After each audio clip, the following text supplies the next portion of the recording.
Assunto tecnologia, e hoje nós vamos falar do nosso terceiro ponto. O livro base que eu estou usando com os irmãos é esse aqui: Deus, Tecnologia e a Vida Cristã, de Tony Henke. Nesse livro, ele tenta fazer um panorama bíblico, uma teologia bíblica, tendo como base a tecnologia, olhando para as escrituras sagradas. Então, nós estamos usando esse livro aqui como nossa fonte, né? Uma das fontes, para que a gente possa conversar a respeito desse assunto. Hoje nós vamos falar do terceiro ponto em relação ao Evangelho e tecnologia. Então vamos orar antes de darem andamento na nossa aula. Vamos orar ao Senhor. Obrigado, Deus, por mais esse dia na sua presença. Obrigado pelo seu cuidado para conosco. E te agradecemos, ó Deus, por sua palavra. Te agradecemos porque o Senhor levanta homens, mulheres, pessoas, servos do Senhor, para debruçar, Deus, sobre assuntos importantes. E nós te agradecemos porque somos ricamente abençoados pelo conteúdo que esses irmãos produzem. Ó Deus, e te agradecemos por sua palavra, porque ela é a norma para as nossas vidas e é na sua palavra que encontramos, ó Deus, os preceitos para vivermos a vida desse lado da eternidade, de maneira que o Senhor seja glorificado.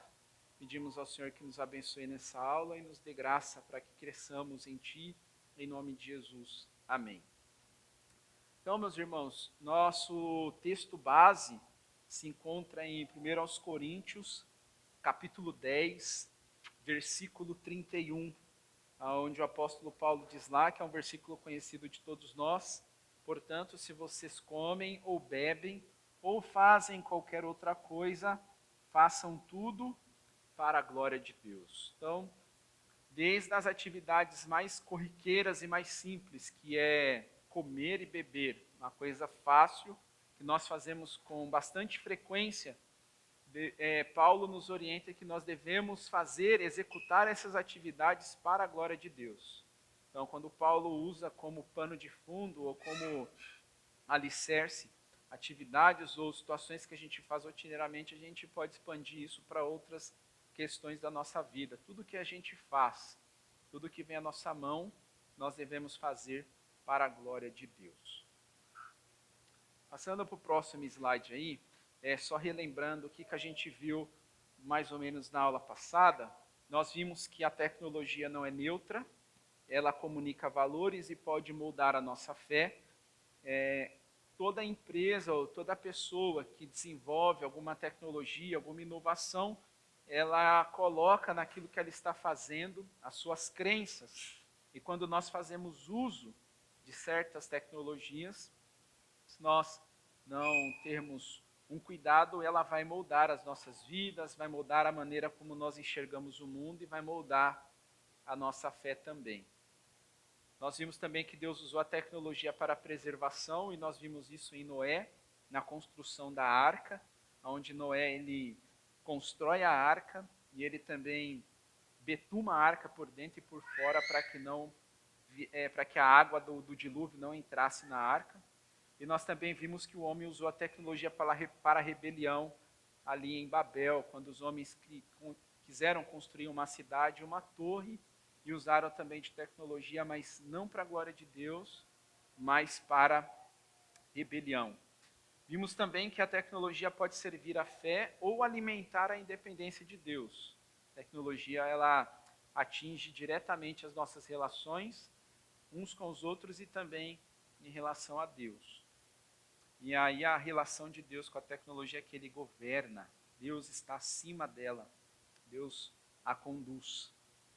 E hoje nós vamos pensar nessa pergunta aí: de onde vêm as nossas tecnologias? Estava pensando nesse texto, nessa pergunta, e soa para mim como se fosse uma extensão da aula passada. Passando para o próximo slide, nós temos aí dois textos, de Gênesis e 1 Timóteo 6, 16. Gênesis 1:1 diz para nós que no princípio Deus criou os céus e a terra. E 1 Timóteo 6,16 diz para nós que o único que possui imortalidade, que habita em luz inacessível, a quem ninguém jamais viu, nem é capaz de ver, a ele honra e poder eterno. Amém. Olhando para esses dois textos, eu gostaria de começar falando para os irmãos, vocês já devem ter ouvido essa expressão, ex nihilo, ex nihilo. Vocês já devem ter ouvido alguém falar isso para você, ou você ouviu alguma pregação, ou até mesmo aqui na igreja. E essa é uma expressão que nós usamos na teologia e que se aplica ao ato da criação. E o sentido dessa expressão é que algo foi criado do nada. Então, quando a gente se volta para a tecnologia e para as inovações humanas, geralmente a gente usa a palavra criou. Fulano de tal criou o celular, fulano de tal criou a bateria, ele conseguiu unir componentes, estudar matérias-primas, e aí ele criou bateria de uma forma minúscula e ela é capaz, então, de reter energia para fazer determinado produto funcionar por longo tempo. Então, a gente usa a palavra criar. Então, quando algo novo surge, seja um aparelho, seja alguma função, alguma pessoa inovou em alguma coisa, então a gente diz que foi criado. Entretanto, a inovação desenvolvida pelo homem não é o que a gente olha para essa expressão ex nihilo. O homem não cria as coisas do nada. O que acontece é que toda inovação humana ocorre a partir de uma junção e combinação de várias coisas para que então essa inovação, essa tecnologia que ele está desenvolvendo funcione. Ele precisa de matéria-prima para inovar, ele precisa de componentes para que a tecnologia em que ele está objetivando construir algo possa vir a existir. Então nós, sem exceção, nós estamos restritos ao que está disponível. A gente não consegue ultrapassar o que o Senhor criou. Nós não conseguimos ir além. Nós estamos nessa margem da criação e nós não conseguimos ir além do que o Senhor estabeleceu. Então, quando o homem consegue condensar em um aparelho celular, por exemplo, várias tecnologias, porque no seu aparelho celular você tem o calendário, hoje você não precisa, por exemplo, do calendário de papel, mas hoje você, claro, se você quiser, você pode ter também, mas hoje você não precisa mais, antigamente era muito usado. Você não precisa de um tocador de música mais, você não precisa daqueles aparelhos de MP3, você não precisa mais de um Walkman, eu acho que nem existe mais Walkman, você não precisa de Discman, você não precisa dessas coisas mais. Seu celular já tem tudo isso. Seu celular já te atende nessa questão. Você tem um navegador no seu celular para você acessar os sites que você geralmente usa.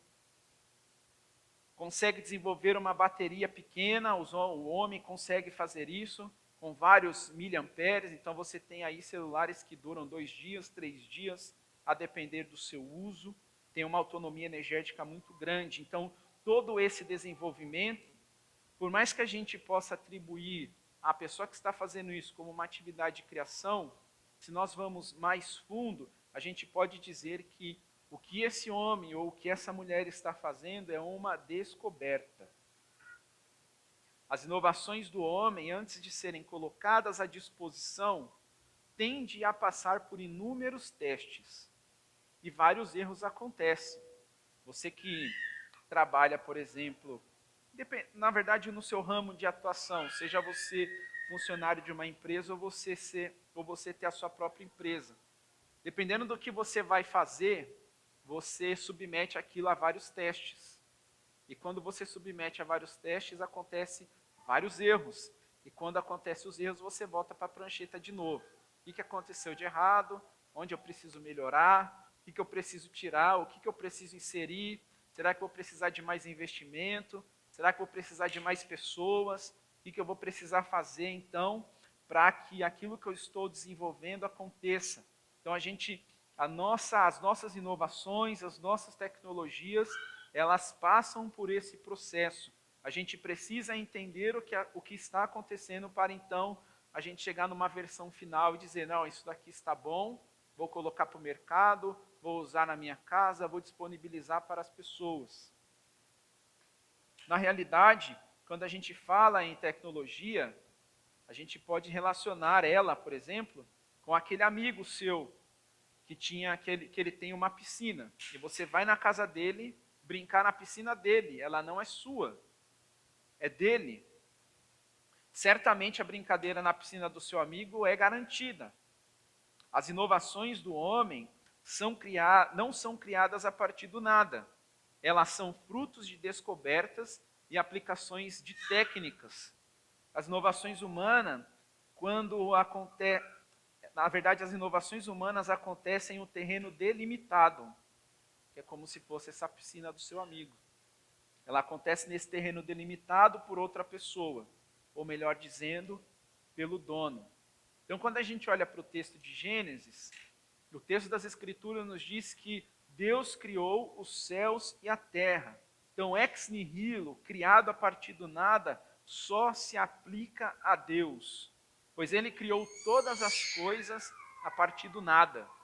A terra Deus fez do nada, os animais foram feitos do nada. Deus foi criando todas as coisas pelo poder da sua palavra. Toda vez que o Senhor disse haja, houve uma criação, alguma coisa veio a existir, e veio a existir e já com significado.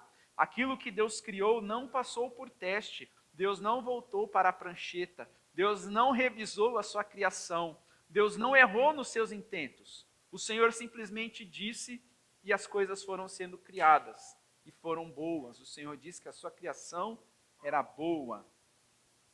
Olhando para o texto de 1 Timóteo 6,16, Paulo diz que Deus habita em uma luz inacessível. A palavra inacessível nesse texto aponta para algo incapaz de ser penetrado ou alcançado. Deus é plenamente, meus irmãos, autossuficiente e autossatisfeito em si mesmo. Deus não tem falta de nada. O homem não pode destronar Deus, não há como melhorar ou limitar Deus. Não são as coisas criadas que determinam a existência de Deus. Deus não se conhece mais à medida que nós o conhecemos. Muitas vezes a gente passa a conhecer coisas de nós mesmos pelas conversas que temos uns com os outros, mas Deus não passa por esse processo. Você vai abrir as Escrituras, você vai ler a palavra de Deus, você vai entender alguma coisa do que você está lendo, mas o seu entendimento em relação a Deus não melhora o Deus revelado nas Sagradas Escrituras. Como as nossas conversas muitas vezes salientam coisas que precisam ser melhoradas em nossas vidas. Então, por mais que o homem inove, por mais que a tecnologia desenvolvida nesses dias alcance patamares inagualáveis, que a gente jamais viu na humanidade, não importa o que essas inovações serão capazes de fazer. Em nada essas inovações vão acrescentar alguma coisa a Deus. Em nada essas inovações farão cosquinha em Deus, se assim a gente pode dizer. Ainda que as coisas criadas não viessem a existir, isso não diminuiria Deus em nada. Nada fora de Deus pode acrescentar algo a Ele. Aí o Tony Hanks, citando o teólogo John Webster, no seu livro, ele diz o seguinte: Deus é em si mesmo infinitamente feliz, não necessitando de nada da criatura. Tony também cita as palavras de Jonathan Edwards: Deus é infinitamente feliz no desfrute de si mesmo. A Trindade vive em um eterno deleite. O Pai se deleita em seu Filho, que é a sua imagem exata, e esse deleite transborda através do amor mútuo do Espírito Santo. Então, o fato de Deus deleitar em si mesmo, Ele é plenamente autossatisfeito, autossuficiente em si mesmo. Ele, mesmo habitando em uma luz inacessível, que é impenetrável, Deus, Ele não mantém a sua glória escondida. A criação, meus irmãos, é uma verdadeira explosão da glória de Deus. A criação externa à glória de Deus. E nessa glória de Deus irradia o seu amor, a sua santidade, a sua bondade e a sua beleza, onde suas criaturas são atraídas para participar do deleite que existe na Trindade. Então a criação de modo algum completa a Deus. Entretanto, Deus através da criação mostra a sua generosidade e amor. Aí o Tony Hanks cita as seguintes palavras no seu livro: Você, eu seres angelicais, este planeta, este universo, a tecnologia em seus polegares e em seu pulso. Nada disso é necessário para a vida e a felicidade radiantes de Deus. E contudo, aqui estamos, criaturas avançadas em tecnologia, criadas para serem atraídas para a comunhão com Deus autossuficiente. Deus não precisou de matéria-prima para criar as coisas. Deus não precisou de nenhum direcionamento pré-existente para determinar como as coisas viriam a ser criadas.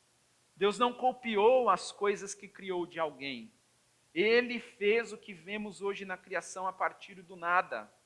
Enquanto a humanidade, enquanto nós nos esforçamos para combinar determinados materiais, para desenvolver tecnologias, cada partícula que existe na face da Terra, Deus criou. E Deus criou do nada. Cada descoberta que a humanidade realiza aponta para a glória de Deus. Quando olhamos para as Escrituras, o nada deu lugar a algo. Ainda que eu e você estejamos em um lugar que a gente possa falar assim, estou no meio do nada. Ainda nesse meio do nada, você vai ter alguma coisa no seu campo de vista. Sejam árvores, seja o mar, seja rio, sejam prédios, seja o que for. Você, por mais que fale que está no meio do nada, alguma coisa você vai ver. Mas o Senhor, meus irmãos, é diferente. Ele criou a partir do nada. Do nada o Senhor fez surgir algo. Fez surgir a criação.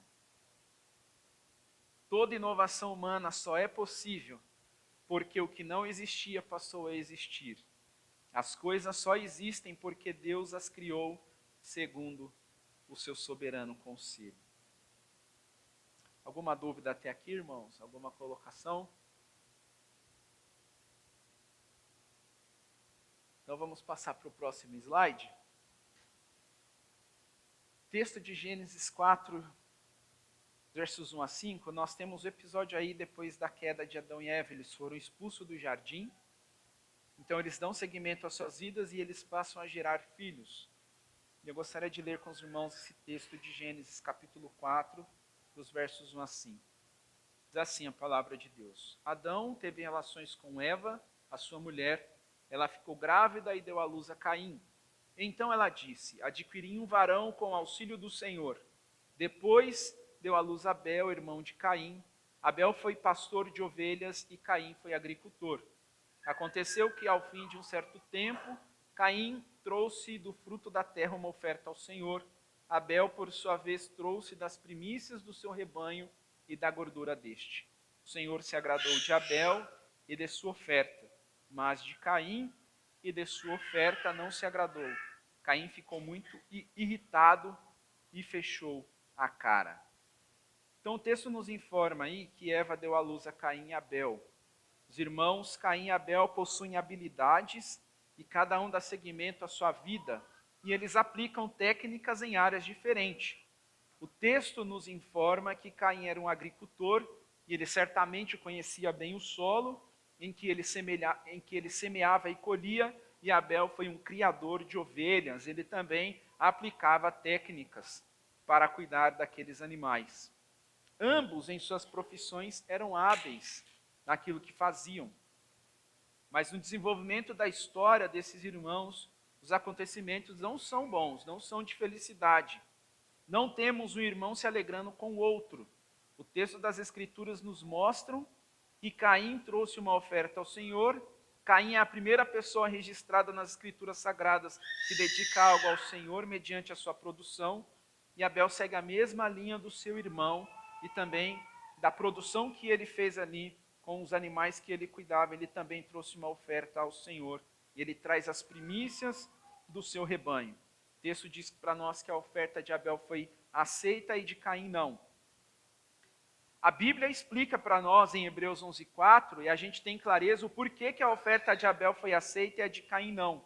O texto de Hebreus 11:4 diz, pela fé, Abel ofereceu a Deus um sacrifício mais excelente do que Caim, pelo qual obteve testemunho de ser justo, tendo a aprovação de Deus quanto às suas ofertas, por meio da fé, mesmo depois de morto, ainda fala. Ambas as ofertas de Abel e Caim são legítimas. Entretanto, O texto nos diz que Abel ofertou ao Senhor pela fé, e em resumo, Abel confiou em Deus, diferente de seu irmão Caim. Abel certamente aplicou técnicas, fez uso de tecnologias dos seus dias para cuidar do seu rebanho, para tornar o seu rebanho produtivo. Porém, ele não se apoiava na capacidade que ele tinha de cuidar dos seus rebanhos, ou na tecnologia que ele tinha disposto ali diante dele. A centralidade da vida de Abel não estava nele mesmo, mas Abel vivia olhando para uma recompensa futura. Não eram as habilidades de Abel, a tecnologia dos seus dias que guiava a sua vida, mas a fé que ele tinha em Deus o guiava a usar as habilidades e a tecnologia que ele tinha ali diante dele para a glória de Deus. Então Abel não vivia confiado no seu sucesso profissional.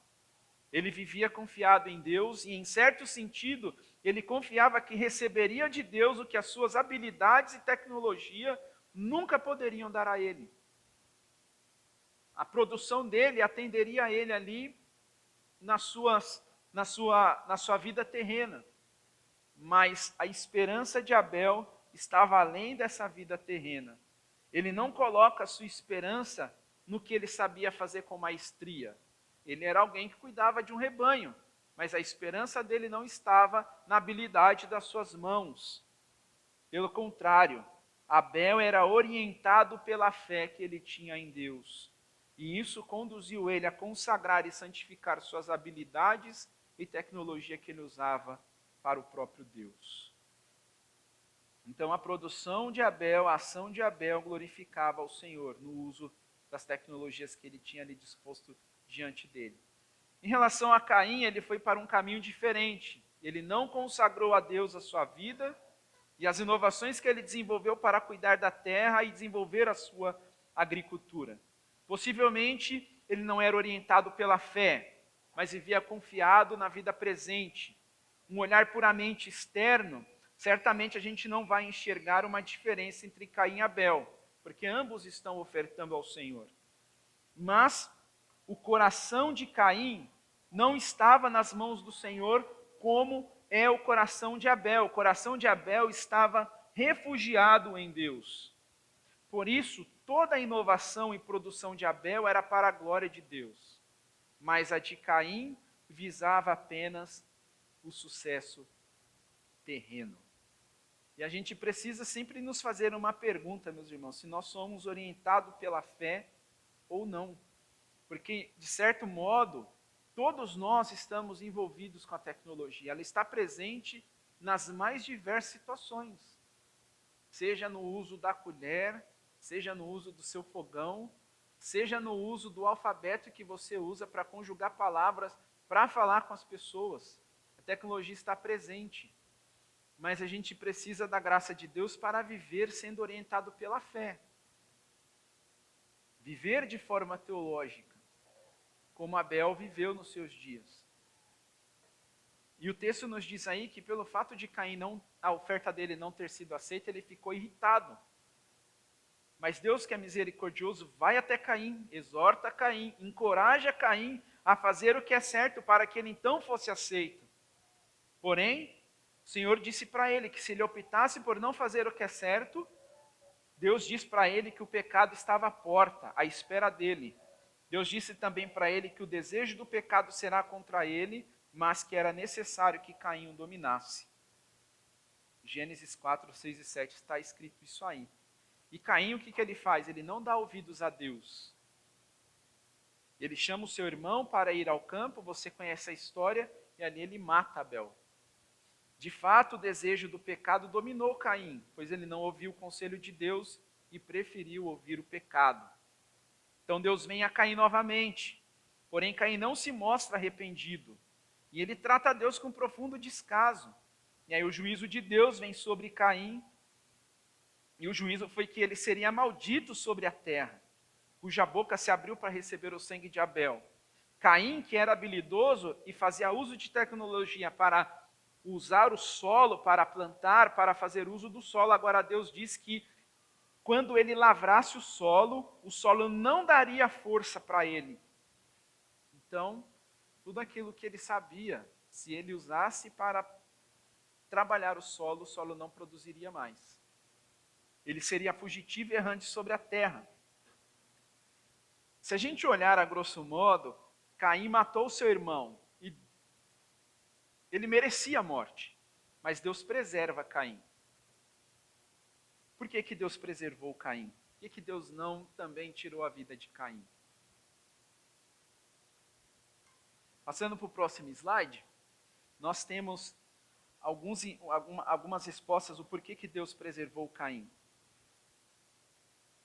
Por sua vontade, Deus decretou que seria através da linhagem de Caim que novas tecnologias e inovações viriam a existir.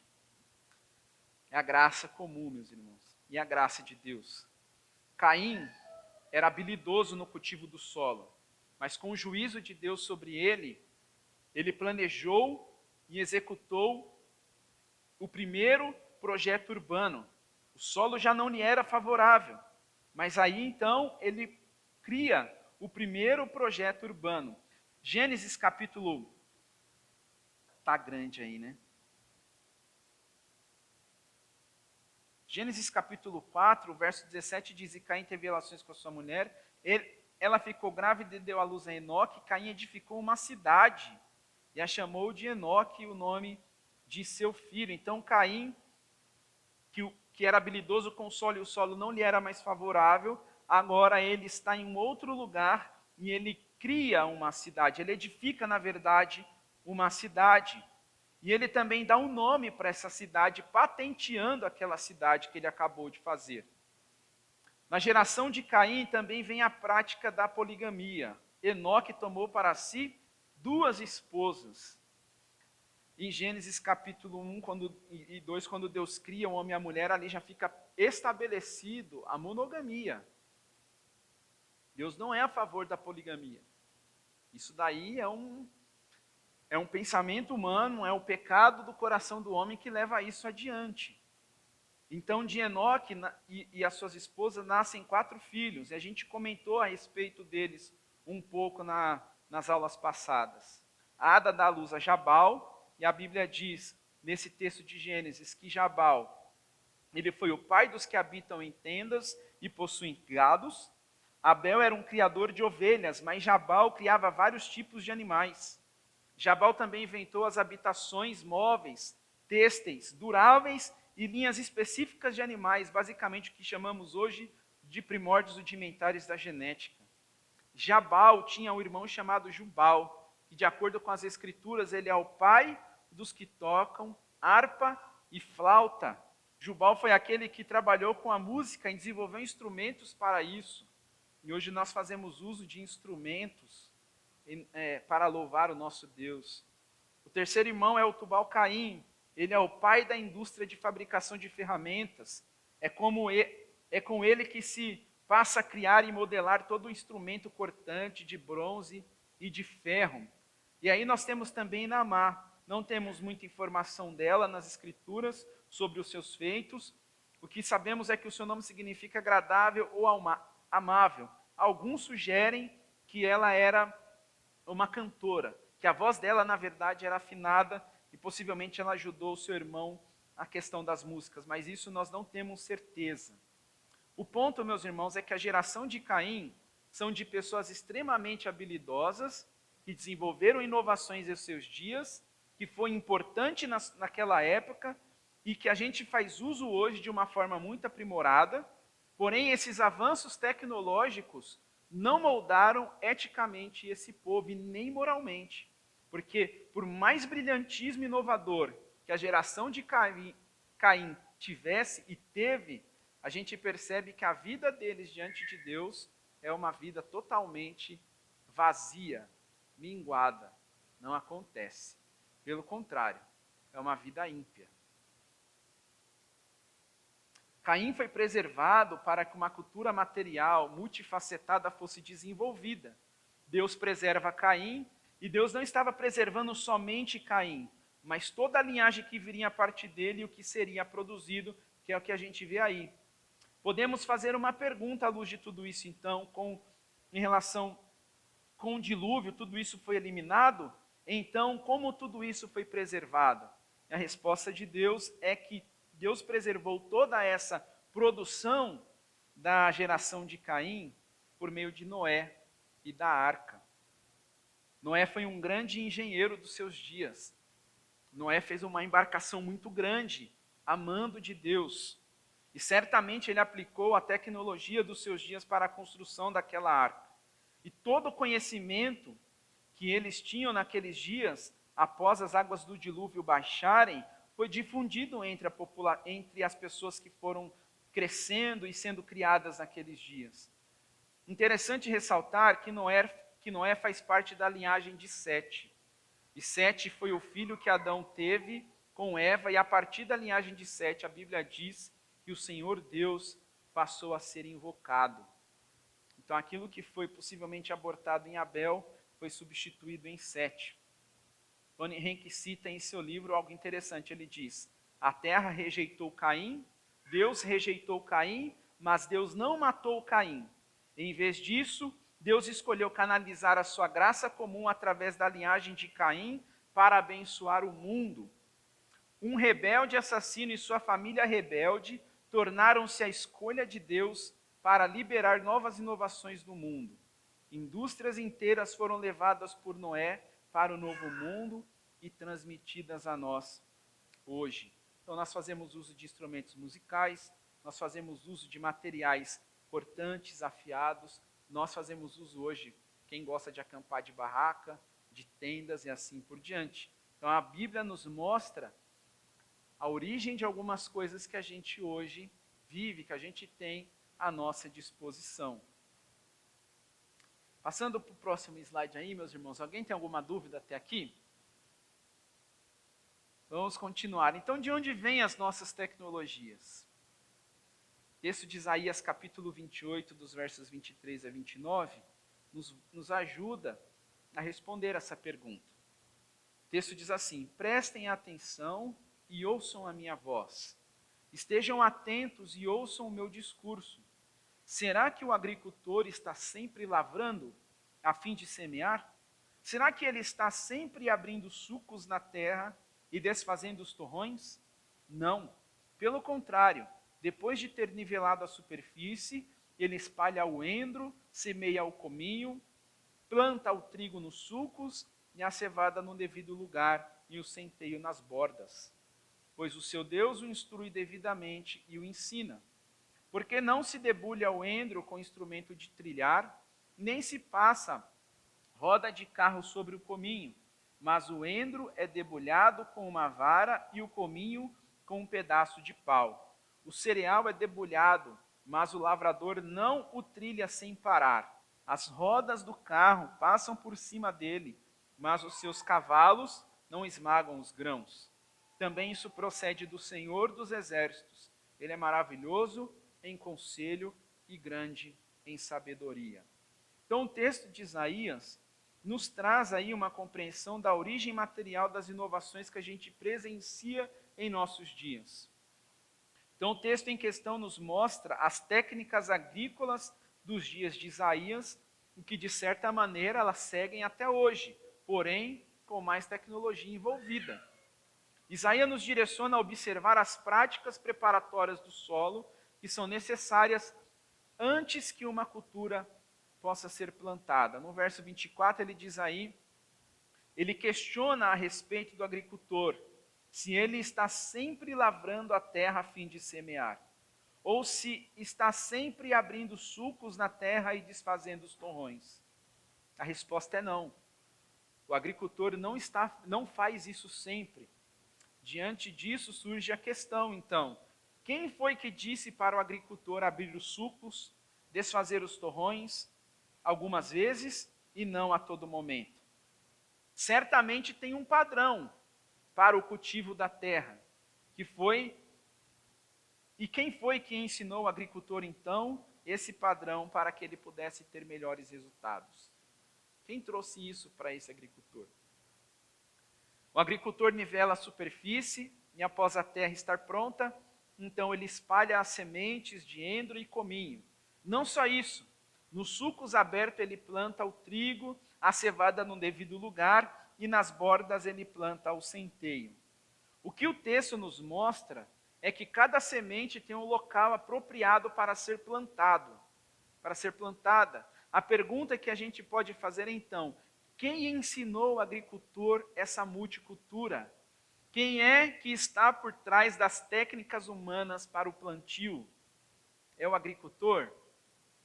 Não, não é o agricultor. O mestre agricultor não aprendeu do nada. Alguém o ensinou. E o texto de Isaías diz que quem instruiu e ensinou o agricultor foi o próprio Deus. Isso está no verso 26. Pois o seu Deus o instrui devidamente e o ensina. Olhando para a técnica do plantio, cada semente plantada, após chegar o tempo da colheita, existe um tipo de ferramenta diferente. No verso 26, diz que o endro é debulhado com uma vara, o cominho com um pedaço de pau, o cereal é debulhado, mas o lavrador não o trilha sem parar. As rodas do carro passam por cima dele, mas os seus cavalos não esmagam o grão. Cada técnica é adequada à cultura para maximizar a lavoura, para que ela seja bem tratada. Mas então, quem é que ensina o agricultor a maneira como ele tem que colher cada coisa que ele plantou na terra que ele preparou? Nos dias de Isaías, possivelmente não havia um manual escrito como nós temos hoje a cada produto que nós compramos. Cada coisa que você compra vem um manual de instrução, e geralmente a gente não lê. Eu confesso que eu tenho dificuldade em não ler o manual de instrução. Deveria fazer uso. Mas geralmente a gente não faz uso do manual de instrução para manusear as coisas. A gente já pega o que a gente comprou, seja o que for, e já partimos para a ação e não damos o devido valor, vamos dizer assim, para a teoria. Não havia nos dias de Isaías também o que a gente tem em nossas mãos hoje. Você tem o YouTube, então se você não sabe fazer algo, você vai no YouTube e você encontra inúmeras pessoas fazendo aquilo que você precisa fazer para resolver algo, para fazer alguma coisa no seu carro, no seu celular, na sua casa, independente do que você se propõe a fazer. Mas naqueles dias não tinha. Mas o texto de Isaías nos dá a resposta. No verso 29, o texto nos mostra que quem ensina o agricultor a usar as ferramentas corretas e técnicas de debulha, está escrito no versículo 29. O texto diz: também isso procede do Senhor dos Exércitos. Ele é maravilhoso em conselho e grande em sabedoria. Então, todo crédito para o conhecimento do preparo do solo, a forma de semear, cada semente, a maneira de colher, à medida que as sementes vão crescendo e chega o tempo da colheita, todas essas combinações não surgem de um progresso evolutivo. E nem mesmo foi a criação que ensinou essas técnicas para o agricultor. Todas essas técnicas de preparação de plantio e de colheita que o agricultor aprendeu, ele as aprendeu com o Criador. O Senhor dos Exércitos, ele é maravilhoso em conselho e grande em sabedoria. Precisamos lembrar que a existência de Deus antecede o agricultor e todo aquele que desenvolve a tecnologia em nossos dias. Como diz João Calvino, não há ninguém para quem Deus não tenha tornado clara a sua soberania. Todo ser humano, sem exceção, recebe do Senhor sabedoria suficiente para poder se relacionar com a ordem criada. A criação de Deus foi criada com um profundo potencial, meus irmãos. A criação de Deus, ela é plenamente fértil.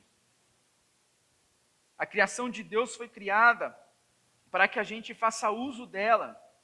E ainda que o Senhor coloque todas as coisas à disposição de suas criaturas, sob a soberania de Deus, cada criatura recebe de Deus o que é necessário para que ele consiga lidar com a ordem criada. Então, a cada tecnologia e inovação que a humanidade desenvolve, que nós estamos presenciando, cada descoberta realizada, encontramos a sabedoria e instrução do Criador presente. Tony Henk, citando Abraham Kuyper, diz o seguinte: por meio de inúmeros tipos de experimentos, Deus nos ensinou tudo o que sabemos. E por meio de todos os tipos de experimentos, nosso conhecimento continua a ser enriquecido. Então, quando a gente desenvolve algo, o conhecimento que nós estamos aplicando ali, meus irmãos, não vem por osmose. Não vem porque simplesmente a gente olhou um dia para o horizonte e uma luz acendeu em nossa mente, então a gente entendeu que as coisas deveriam acontecer daquela forma. O Senhor é que nos dá sabedoria para fazer. É o Senhor quem nos concede o entendimento necessário para que a gente trabalhe a sua criação. Era do propósito de Deus desde a eternidade que o homem ele desenvolvesse a criação. Tanto é que nós começamos em um jardim e João fala de uma cidade no Apocalipse. O homem iria desenvolver, mas quem estaria aconselhando, dando a direção para saber como trabalhar a ordem, as coisas criadas? O próprio Deus estaria fazendo isso, está fazendo isso, para falar a verdade. Então nós não somos autônomos. As pessoas gostam de se acharem suficientes, mas elas são insuficientes, porque elas só produzem coisas porque o Senhor dá a elas sabedoria. Isso é fruto da graça comum. Alguma dúvida, meus irmãos? Alguma pergunta, alguma colocação até aqui? Então, vamos partir para a nossa conclusão. Opa, o pastor Antônio Carlos.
Obrigado, pastor Antônio Carlos, pela contribuição.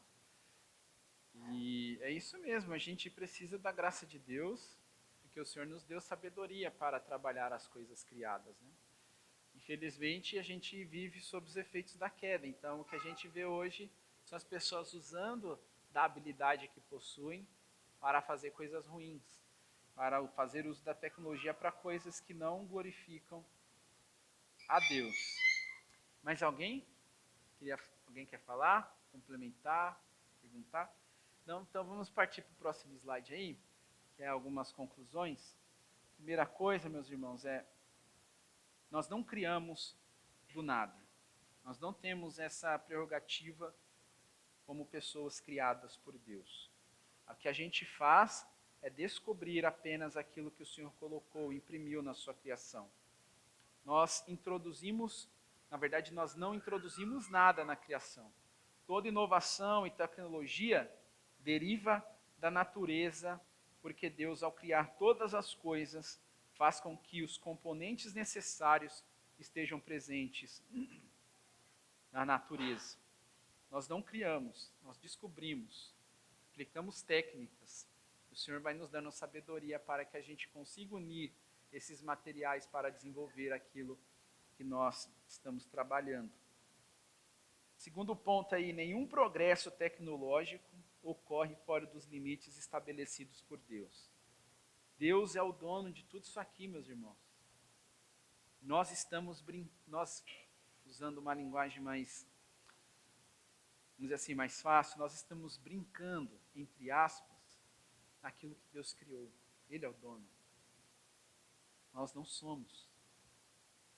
Então, todo o nosso uso da tecnologia deve nos abrir os olhos para a gente se maravilhar com a glória de Deus. Toda nova descoberta humana ocorre à medida que a humanidade segue as dicas da criação. A criação de Deus tem potencial e a tecnologia humana só é possível por causa desse potencial. E a gente não consegue fazer nada fora desse limite que Deus estabeleceu para a sua criação. Em terceiro lugar, toda inovação e tecnologia deve nos dirigir a Deus. A criação de Deus expõe para a humanidade a sua glória também. Porém, o uso da tecnologia tem apagado esse alvo. Eu li em algum lugar que a gente deveria ou precisa recuperar aquela visão do jardim, de cultivar, de guardar, de torná-lo produtivo para a glória de Deus. E não fazer uso da criação para trazer malefícios para ela e para nós também. Conforme a tecnologia tem avançado, e isso tem trazido melhorias ao meio ambiente em que o ser humano está vivendo, isso afeta profundamente as nossas relações. Às vezes afeta a nossa oração, a fé e também um coração grato. É como se a gente excluísse Deus e colocasse na tecnologia a nossa esperança de redenção, porque ela vai aumentar o seu tempo de vida, porque ela vai te livrar de determinadas doenças, porque talvez alguém vai desenvolver algo que vai preservar as suas memórias, aí quando o seu corpo morrer, suas memórias serão implantadas em outra pessoa e você vai continuar vivendo. Então, talvez todo esse futuro que a tecnologia vislumbra, talvez ganhe espaço em nosso coração que não deveria. Talvez devemos olhar para a vida de Abel e no desenvolvimento e no uso da tecnologia, a fé deve nos orientar. A tecnologia não é o propósito, mas ela serve um propósito. Ela é uma ferramenta que o Senhor nos dá para a sua glória. Antigamente, muitos povos atribuíam suas atividades e uso de tecnologias a divindades. Hoje, com o avanço que nós temos em indústrias e as inovações, a capacidade de execução da humanidade aumentou e muito. E o que isso traz ao ser humano? Em que ele se sente maior do que qualquer divindade. Ele não precisa mais de um Baal, de uma Astarote, de uma Azerá. Não precisa de um poste ídolo. Tecnologia, de certa maneira, quando ela não é vista para a glória de Deus, ela infla o ego do homem. E ele se sente o tal. Ele vira o seu próprio Deus. Então, nós devemos ir na contramão disso. Ao olharmos para a tecnologia e inovação, ao fazermos uso dela, devemos ser gratos a Deus e o glorificá-lo. Devemos pedir a Deus graça para que a gente, na tecnologia desenvolvida, na inovação presente, a gente possa ver a glória dele, o poder dele em ação por meio daquilo que está sendo criado. Amém, meus irmãos? As nossas tecnologias, ela vem da criação do próprio Deus, o Senhor trabalha as suas criaturas, o Senhor dá às suas criaturas o seu conselho, para que elas desenvolvam essas tecnologias. Sejam ímpias ou seja pessoas que creem em Deus, o Senhor está agindo para a sua glória e o melhor, em favor do seu povo, que é a sua igreja. Então nós devemos ser gratos por isso.